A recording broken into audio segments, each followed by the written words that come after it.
two big things that are going on with a student. One is they want to please you.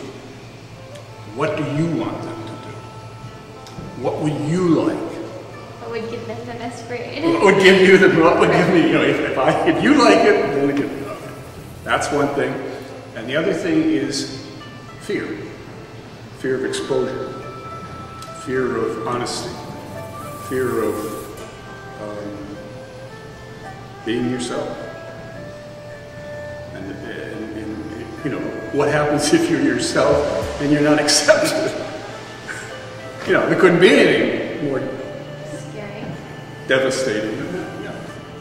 So, just walking into an art room is risk, taking a risk. For most people. And you have to always be aware of it. Education takes in so much more. It's so much more breadth and so much more depth than most any of the higher prioritized classes, you know, where you're limited to what you're studying and how you do it and what's right and what's wrong, and, you know, and you have to adapt yourself to it.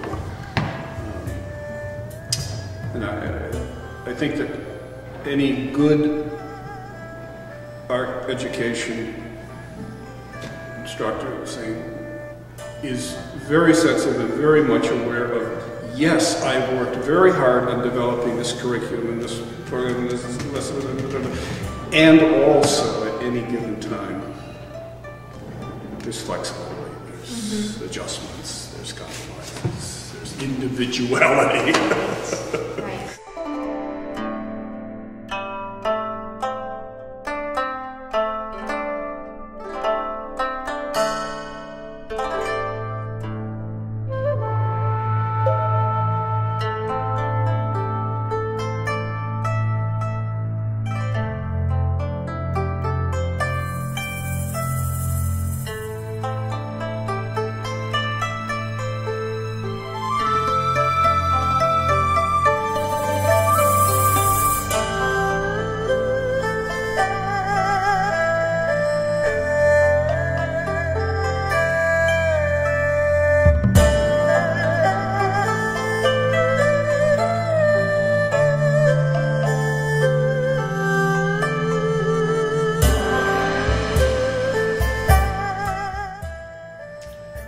We're always immersed in symbols, whether we know it or not.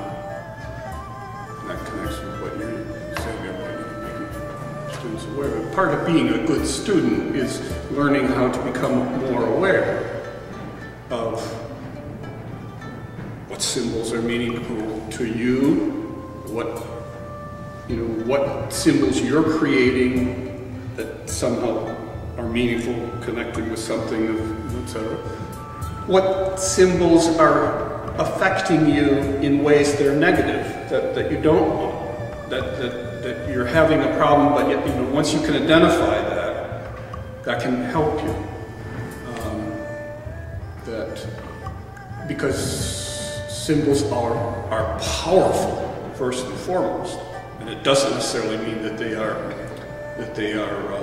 helpful or positive. So, you know, symbols are very much, probably dominantly in our culture, in the wrong hands. The most powerful symbols. So we're being manipulated for their purposes.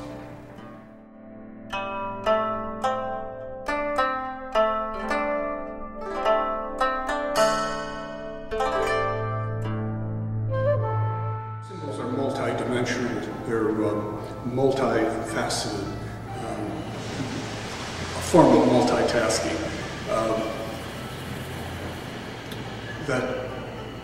And the symbols can be words just as well, you know, and that's part of it.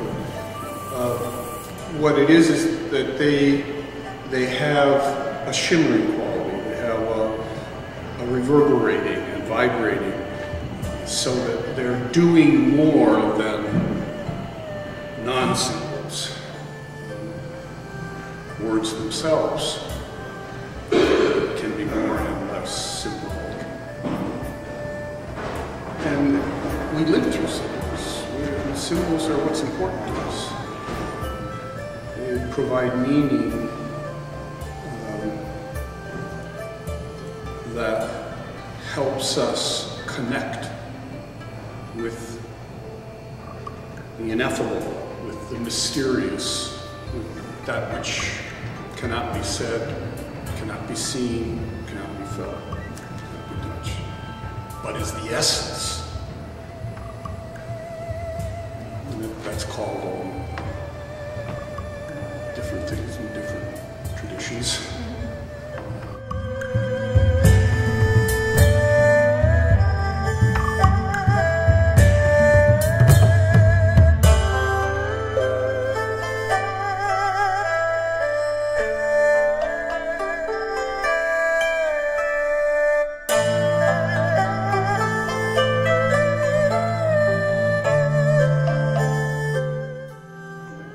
Asking some of the questions about, when do you find time to do your artwork? Well, you have to scramble. You have to sacrifice. You have to not be influenced by most people, most of the time, who are not artists. We live in a very busy culture, that's just grabbing your attention and wanting you not to sit down quietly by yourself and face the music, so to speak, face yourself. Some of my role models, mentors have said, and that is, you get up and it's not a matter of inspiration, are you inspired, or do you have something? You get in and you get your fire going or whatever, and you sit down and you turn the pages and you look at the easel, or you're there for the inspiration to happen. And sometimes it does and sometimes it doesn't. But I put in at least 4 hours a day. And it's just become normal and natural. Right. So it feels great.